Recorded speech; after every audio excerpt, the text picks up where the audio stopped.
बिस्मिल्लाहिर्रहमानिर्रहीम। अस्सलामु अलैकुम नाज़रीन, तमाम तारीफ़ें ज़ात पाक की जिसने ये कायनात तख्लीक की और दुरूद सलाम आखिरुज़्ज़मान नबी हज़रत मोहम्मद सल्लल्लाहु अलैहि वसल्लम की ज़ात पाक पर जिनकी वजह से ये कायनात तख्लीक की गई। नाज़रीन, आज की वीडियो में हम बात करेंगे बल्कि अफसोसनाक वाक़े से कि जो ह्यूमन राइट के नाम पर पाकिस्तान के अंदर आपको याद होगा कि एक मार्च हुआ, उस मार्च में गुस्ताखियाँ की गई और उसके बाद तहरीक लबैक पाकिस्तान जो कराची की क़यादत थी उन्होंने ऐलान किया था कि उन लोगों के ख़िलाफ़ FIR दर्ज की जाए। FIR दर्ज ना उसकी तो फिर उन्होंने डेडलाइन दी और जुमा के रोज़ डेडलाइन कंप्लीट हुई, 2 दिन पहले, और जुमा के रोज़ उन्होंने IG के ऑफिस के सामने एक एहतजाज का ऐलान किया था पुरअमन। तो उससे काफ़ी क्या कुछ हुआ ये सारा का सारा राज हाल अहवाल आप लोगों के साथ इस वीडियो के अंदर शेयर होगा। चैनल पर नए तो इसको लाजमी सब्सक्राइब करें, वीडियो को शेयर करें और कमेंट्स भी करें। जितनी बहन भाई देख रहे हैं ये आपसे रिक्वेस्ट है। सबसे पहली और इम्पॉर्टेंट बात नाज़रीन कि तहरीक लबैक पाकिस्तान के कराची के जो अमीर हैं और रुकन शूरा मरकज़ी मजलिस यानी तहरीक लबैक पाकिस्तान अलामा मुफ्ती कासिम फ़खरी साहब जो हैं वो अरेस्ट हो चुके हैं और इसके साथ साथ सीधी गोलियां चलाई गई हैं तहरीक लबैक पाकिस्तान के कारकुनान के ऊपर। 2 कारकुनान की शहादतों की इतला भी हैं, ये इतला है, ये कन्फर्म नहीं इतला है। और इसके साथ साथ अभी IG के ऑफिस के बाहर लोग पहुंच भी चुके हैं, प्रोटेस्ट भी कर रहे हैं। अब बहुत से लोग पूछ रहे थे कि यार ये गोलियां किसके कहने पर चलाई गई, मुफ्ती कासिम फ़खरी को किसके कहने के ऊपर गिरफ़्तार किया गया, किस कानून के तहत। मैं उन अपने बहन भाइयों को बताना चाहता हूँ कि वो कौन सा कानून है और उस कानून के इस्तेमाल कौन करते हैं। तो तवज्जो के साथ थोड़ा सुनिएगा। ये वो कानून है जिस कानून के तहत एक हारे हुए शख्स को पाकिस्तान का वज़ीर आज़म बनाया गया, यानी शहबाज शरीफ को जिस कानून के तहत हारे हुए शहबाज शरीफ को पाकिस्तान का वज़ीर आज़म बनाया गया, उसी कानून के तहत तहरीक लबैक पाकिस्तान के मुफ्ती कासिम फ़खरी को अरेस्ट किया गया, गिरफ़्तार किया गया। उसके बाद वो कानून जिस कानून के तहत एक हारी हुई मरियम नवाज़ को पाकिस्तान के सबसे बड़े पॉपुलेशन के एतबार से जो सूबा है उसका CM बनाया गया, उसी कानून के तहत तहरीक लबैक पाकिस्तान के कारकुनान के ऊपर गोलियां चलाई गई। बहुत से लोग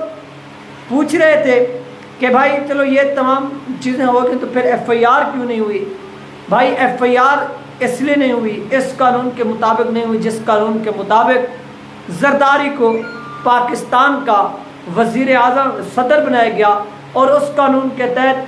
तहरीक लबैक पाकिस्तान के कहने पर FIR नहीं हुई, जिस कानून के तहत डॉक्टर अब्दुल कदीर खान को नज़रबंद रखा गया, जिस कानून के तहत क्या किया गया कि कर्नल जोसेफ को, रेमंड डेविस को बाइज्जत बैरून मुल्क भेजा गया, उस कानून के तहत जिस कानून के तहत डॉक्टर आफिया सिद्दीकी को, एमल कासी को अमेरिका के हवाले किया गया, उस कानून के तहत जिस कानून के तहत पाकिस्तान के अंदर अमेरिका को अड्डे दिए गए। तो ये कानून है, ये एलीट क्लास का पाकिस्तान है, ये गरीबों का पाकिस्तान नहीं। अब मैं देख रहा था पाकिस्तान इसी न्यूज़ से पहले कि हिंदुस्तान के अंदर गुस्ताखी हुई और गुस्ताखी होने के बाद वहाँ पर मुसलमानों ने प्रोटेस्ट किया कि उसके ख़िलाफ़ FIR दर्ज हुए जिन लोगों ने गुस्ताखी की है। तो उसके बाद हुआ क्या कि उन मुज़ाहिरीन के ऊपर, उन प्रोटेस्ट करने वालों के ऊपर मोदी सरकार ने क्या किया कि उनके घरों को मिसमार कर दिया। तो यहाँ पर हमारा जो अपना एक मजहबी तबका है वो उन लोगों के साथ इजहार यकजहती कर रहा था, किन के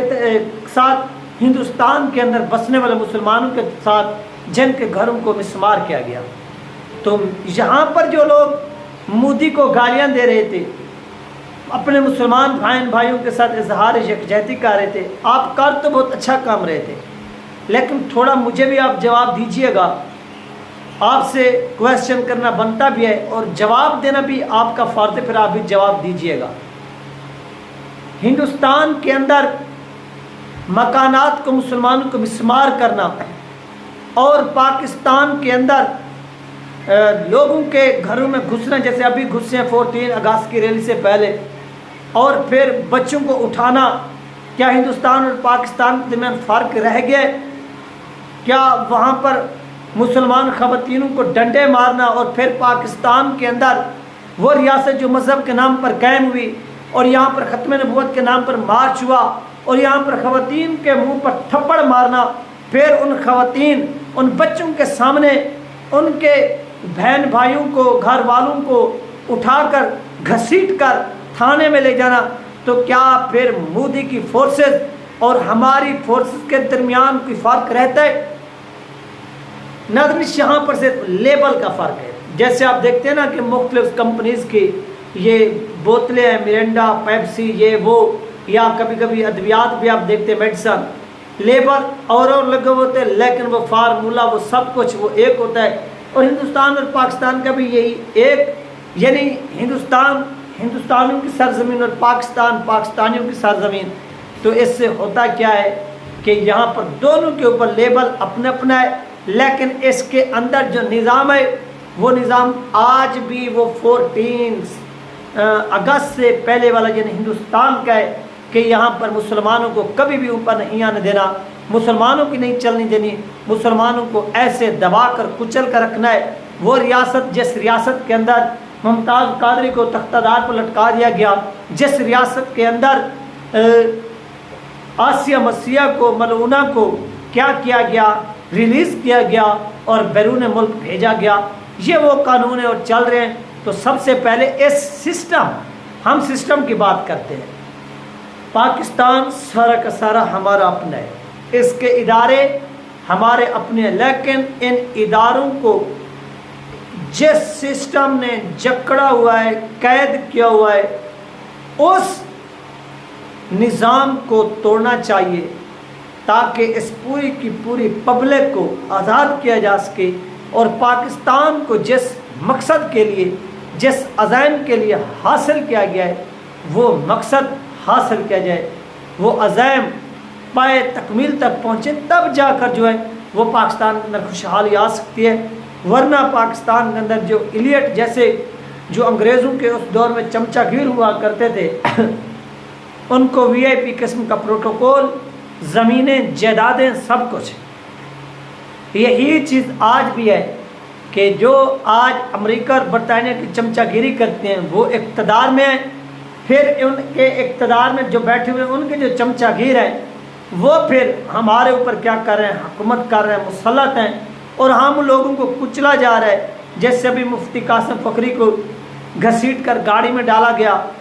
کارکنان کے اوپر گولیاں چلائی گئیں، پروٹیسٹ ہو رہا ہے۔ تو بھائی یہ وہ ہماری ضلالت کا مقام ہے کہ ہمارے لوگوں کو جو مڈل کلاس پاکستان کے اندر طبقہ ہے، اس کو گریبان سے پکڑنا، گھسیٹنا، مارنا، ان کی حیثیت ایلیٹ کے مقابلے میں ایک کیڑے مکوڑوں کی سی ہے اور ان کا کوئی مقام نہیں ہے۔ اس سے بہتر یہی ہے کہ یا آج آپ مر جائیں اور ہمیشہ ہمیشہ کے لیے ان کی جو غلامی ہے وہ ایکسیپٹ کر لیں، وہ آپ منظور کر لیں، یا آج آپ ایک تہیہ کریں، آج آپ ایک عہد کریں کہ نہیں، ہم نے یہ جو چند ہزار لوگ پاکستان کو جکڑ کر بیٹھے ہوئے ہیں، چند ہزار جاگیردار، چند ہزار خاندان جو پورے پاکستان کے اوپر قابض ہیں، ہم نے ان کے خلاف جدوجہد کرنی ہے، ہم نے ان کے خلاف آزادی حاصل کرنی ہے۔ جیسے کل پرسوں ایک خاتون نے کراچی کے اندر ایک فیملی کو رگڑ دیا، کہاں گئی وہ عدالتیں؟ اور مجھے یاد آ رہا ہے کہ جب وہاں پر نقیب اللہ کو قتل کیا گیا تھا کراچی کے اندر، تو اس وقت ہمارے جو آرمی چیف تھے قمر جیت باجوہ اس کے دادا کے پاس گئے تھے کہ آپ کو انصاف ملے گا، اور یہاں تو بڑے بڑے عہدوں پر بیٹھے ہوئے بھی انصاف کا بول کر لولی پاپ دے کر چلے جاتے ہیں، اور آج تک وہ رو انوار منیر گرفتار نہیں، اس کو سزا نہیں اس کی، اور اس کی نگرانی کرنے والا وہ آج پاکستان کا پریزیڈنٹ ہے۔ اتنی بڑا مجرم جب کسی ریاست کا سربراہ ہوگا تو اس ریاست کے اندر جرائم تو عروج پر ہوں گے، لیکن امن عروج پر کبھی بھی نہیں پہنچے گا. یہ تھی ناظرین اہم ترین اپڈیٹ جو آپ کے ساتھ شیئر کی گئی. انشاءاللہ ملتے ہیں نیکسٹ ویڈیو میں. اللہ حافظ.